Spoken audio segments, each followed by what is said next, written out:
देखिए बच्चों, हमारा जो 10 चैप्टर है उसका थ्योरेटिकल पार्ट हम लोगों ने कंप्लीट कर लिया है। अब हम इसके यहाँ पर कुछ न्यूमेरिकल करेंगे। बाकी के जो न्यूमेरिकल है आप उनकी प्रैक्टिस करते रहिए। पहले आप अपनी बुक के सॉल्व जो न्यूमेरिकल है उनको सॉल्व करिए, देन आप लोग अनसॉल्व को सॉल्व करिए। फॉर्मूले आपको सारे याद होने चाहिए, तभी आप लोग न्यूमेरिकल सॉल्व कर पाएंगे। ओके, तो आज का हमारा फर्स्ट न्यूमेरिकल है कि ऊंची एड़ी के जूते पहने 50 केजी सहती की कोई बालिका अपने शरीर को 1.0 सेंटीमीटर व्यास की एक ही वृत्ताकार एड़ी पर संतुलित किए हुए है। क्षैतिज फर्श पर एड़ी द्वारा आरोपित दाब ज्ञात करो। यानी कि कोई एक बालिका है जिसने एक जूते पहने हैं और उसका जो वेट है वो 50 केजी का सहती का है, और वो उसको कितने वृत्ताकार एड़ी पर संतुलित कर रही है, 1 सेंटीमीटर व्यास की वृत्ताकार एड़ी पर। अब वो ये बोल रहा है कि क्षैतिज फर्श पर एड़ी द्वारा जो दाब आरोपित हो रहा है ना, वो दाब कितना होगा, आप मुझे ये बताइए।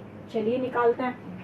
वृत्ताकार एड़ी की त्रिज्या कितनी होगी, आपको व्यास दिया हुआ है तो त्रिज्या होती है व्यास का आधा, तो ये आ गई 1 सेंटीमीटर डिवाइडेड बाई 2, इतनी दी हुई है। ये आ गया 0.5 सेंटीमीटर। सेंटीमीटर को मीटर में कन्वर्ट कर लीजिए। अब तक तो आप लोग ये चीज सीख चुके हैं। वृत्ताकार एड़ी का क्षेत्रफल, तो फिर इसका क्षेत्रफल निकाल लो। क्षेत्रफल होता है वृत्त का पाई आर स्क्वायर। जब आर आ गया तो इसका वैल्यू रख के इसका क्षेत्रफल निकाल लीजिए। निकाल लिया। एड़ी पर पड़ने वाला जो भी बल होगा वो बालिका के भार के बराबर होगा नहीं होगा, भाई बालिका का जो भार होगा वही तो एड़ी पर पड़ने वाला बल F होगा। भार क्या होगा, mg। m आपको दिया हुआ है, g आप जानते हैं, तो यहाँ से F निकल गया। g की वैल्यू आपको मैंने पहले भी बताई थी, स्टैंडर्ड वैल्यू है जो आपको ध्यान में रखनी है, 9.8 मीटर पर सेकंड स्क्वायर। ओके बच्चों, तो ये आ गया इतना, तो ये हो गया 490 न्यूटन। अब देखो, क्षैतिज फर्श पर एड़ी द्वारा आरोपित जो बल होगा वो एड़ी पर आरोपित दाब के बराबर होगा। तो दाब जो होता है P वो F/A होता है नहीं होता? P जो होता है वो F/A होता है, हम जानते हैं ना। जब आपने F निकाल लिया, आपने A निकाल लिया, तो P नहीं निकाल सकते, निकाल लीजिए। बस वैल्यूज चेक कर लीजिए कि सारी की सारी वैल्यू हमारी एक ही पद्धति में होनी चाहिए। तो वो हमने ऑलरेडी कर ली, सेंटीमीटर था, पहले इसको मीटर में बदल लिया। तो यहाँ से जब आप वैल्यू पुट करके इसको सॉल्व करेंगे तो ये आएगा 6.2 इंटू 10 की पावर 6 पास्कल। दाब का जो स्टैंडर्ड मात्रक है वो पास्कल होता है। हमेशा ये P और A ऐसे आएगा, ठीक है। और हमेशा मात्रक जरूर लगाइए, क्योंकि जो आपकी यूनिट होती है उसके मार्क्स होते हैं, हाफ मार्क्स कट जाएंगे अगर आप यहाँ पे मात्रक नहीं लगा के आएंगे। क्योंकि मात्रक की कितनी इंपॉर्टेंस है ये मैं आप लोगों को हमारे सेकंड चैप्टर में बहुत अच्छे से समझा चुकी हूँ। बिना मात्रक के किसी चीज की कोई वैल्यू नहीं है। हमें क्या पता आपने क्या निकाला, मात्रक से तो पता पड़ेगा ये चीज है ना। तो मात्रक आप हमेशा लगाइए, कभी भी मत भूलिए। चलिए नेक्स्ट क्वेश्चन पे आते हैं। समुद्र तट से दूर कोई ऊर्ध्वाधर संरचना 10⁹ पास्कल के अधिकतम प्रतिबल को सहन करने के लिए बनाई गई है। मतलब इसके ऊपर एक अधिकतम प्रतिबल इतना लग सकता है, इतने को ये सहन कर सकती है, ऐसी एक संरचना बनाई गई है।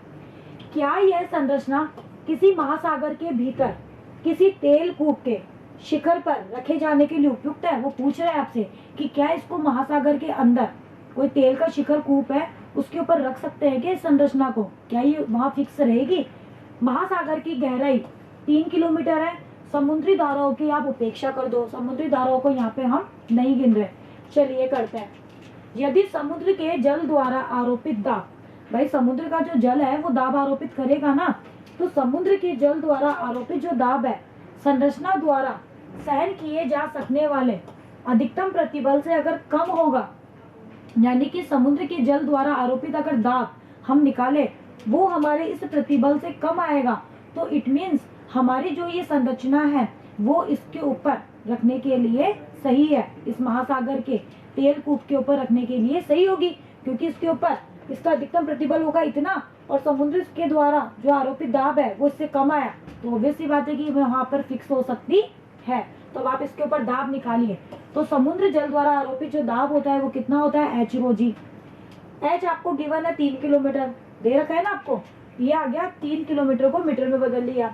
जल का घनत्व मैंने आपको पहले भी कहा था, आपको याद रखना है 10 की power 3 kg into metre cube, और g होता है इतना होता है, तो बस यहाँ से p निकाल लो। अब बताओ इस p की वैल्यू जब आपने देखी तो ये आया लगभग लगभग 10 की पावर 7 पास्कल। जबकि अधिकतम प्रतिबल कितना दे रहा है आपको, 10⁻9 पास्कल। यानी कि समुद्र का जो जल है वो तो इतना दाब आरोपित कर रहा है, जबकि इसका प्रतिबल कितना है, 10⁻9। ये इतना सहन कर सकती है, यानी कि इसका ज्यादा है, इसका कम है। इट मीन्स इसको हम महासागर के जो तेल की शिखर कूप है उसके ऊपर हम इस संरचना को रख सकते हैं ना। तो P लेस देन है अधिकतम प्रतिबल से, अतः संरचना आवश्यक कार्य के लिए उपयुक्त होगी ना। चलिए नेक्स्ट है, U आकार के किसी तार को साबुन के विलयन में डुबोकर बाहर निकाला गया। कोई U आकार का कोई एक तार है जिसको साबुन के विलयन में डुबो दिया और उसको बाहर निकाल लिया, जिससे उस पर एक तली साबुन की फिल्म बन गई, बनेगी ना। चलिए, इस तार के दूसरे सिरे पर फिल्म के संपर्क में एक फिसलने वाला हल्का तार लगा है। इस तार के दूसरे सिरे पर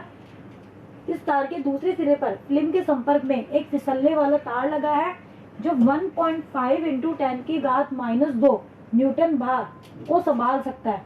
मतलब इतना भार ये संभाल सकता है। फिसलने वाले तार की जो लंबाई है वो 30 सेंटीमीटर है। साबुन की जो फिल्म है उसका पृष्ठ तनाव कितना होगा, आपसे वो पूछ रहा है। तो हमने साबुन की फिल्म का पृष्ठ तनाव वगैरह के बारे में हम लोगों ने पढ़ा था ना, तो वहाँ यही फॉर्मूला काम में आएगा। तार की लंबाई आपको गिवन है, इसको मीटर में बदल लो। तार पर जो भार लटक रहा है वो भी आपको गिवन है, कितना है, 1.5 इंटू 10⁻2 न्यूटन। वो याद आ रहा है क्या, कुछ ऐसा कुछ था, फिर वेट वाला था ना कुछ। माना फिल्म का पृष्ठ तनाव है S, तो फिल्म के पृष्ठ के एक ओर कितना बल लगेगा, SL। तो दोनों ओर कितना लगेगा, 2SL, क्योंकि फिल्म में 2 पार्श्व होती है ना, इस वजह से। अब यही जो बल होता है ये किससे बैलेंस होगा, W से। तो बस यहाँ से W से इसको बैलेंस कर लो और S की वैल्यू निकाल लो। यानी कि आपको ये फॉर्मूला याद होना चाहिए था जो हमने पढ़ा था, W = 2SL पढ़ा था ना। तो यहाँ से आपको क्या निकालना है, ऐसे तो निकालना है, W दे रखा है, L दे रखा है, तो यहाँ से W कितना आ गया, 2.5 इंटू 10⁻2 न्यूटन पर मीटर। ये आ गया मेरा S, ये मेरा आ गया पृष्ठ तनाव। ओके बच्चों, तो क्वेश्चन इजी था, बस आपको थोड़े से फॉर्मूले यहाँ पे बहुत अच्छे से याद होने चाहिए। नेक्स्ट है कि रुधिर आधार के समय किसी शिरा में जहाँ दाब 2000 पास्कल है, एक सुई धसाई जाती है। मतलब जहाँ दाब इतना है ना, वहां पर सुई धसाई है। रुधिर के पात्र को किस ऊंचाई पर रखा जाए, उस रुधिर के पात्र को कितनी ऊंचाई पर रखा जाए कि शिरा में रक्त ठीक प्रवेश करे। मतलब आपको वो ऊंचाई बतानी है। रुधिर का घनत्व आपको गिवन है। चलिए करते हैं, बहुत इजी सा क्वेश्चन है। शिरा में रक्त का दाब आपको गिवन है, रक्त का घनत्व आपको गिवन है। माना रक्त के पात्र की ऊंचाई को हमने मान लिया H, जो रक्त का पात्र हमने रखा है ना वो H ऊंचाई के ऊपर है। रक्त की शिरा में ठीक प्रवेश के लिए H ऊंचाई वाले रक्त स्तंभ का जो दाब है वो शिरा में रक्त स्तंभ के दाब के बराबर होना चाहिए, तभी तो बैलेंस होंगे ना। तो कितना होता है, P होता है H ρg होता है। तो H = यहाँ से कितना आ गया, P/ρg। P की वैल्यू गिवन है, रो की वैल्यू गिवन है, G की वैल्यू आप जानते हो। तो H कितना आ गया, 19.2 सेंटीमीटर। तो ये था हमारा इजी सा क्वेश्चन। मतलब वो सिर्फ एक लैंग्वेज चेंज कर रहा है क्वेश्चन की, लेकिन क्वेश्चन को तो सॉल्व करने के गिने चुने कुछ ही फॉर्मूले हैं। देखो ज्यादातर हमने ये तो यूज किया, P = H ρg, एक वो अभी फिल्म वाला यूज करा। तो इस तरह से आप लोग फॉर्मूले को मतलब अप्लाई करना सीखिए कि आखिर हमें यहाँ पर क्या फॉर्मूला अप्लाई करना है, वो क्या पूछ रहा है और हमें क्या निकालना है। अगर आप लोगों को ये चीज समझ में आ जाएगी ना, तो फिजिक्स के जो न्यूमेरिकल बच्चों को टफ लगता है वो आप लोगों को सबसे इजी लगने लगेंगे। ओके बच्चों, तो इसी के साथ ही हमारा जो ये 10th चैप्टर है वो कंप्लीट होता है। अब हम आगे हमारा नेक्स्ट चैप्टर स्टार्ट करेंगे। आप इसके और जो न्यूमेरिकल है उनकी आप लोग प्रैक्टिस करते रहिए। इजी से न्यूमेरिकल है, हो जाएंगे। थोड़ा टाइम जरूर लगता है न्यूमेरिकल सॉल्व करने में, लेकिन हो जाता है।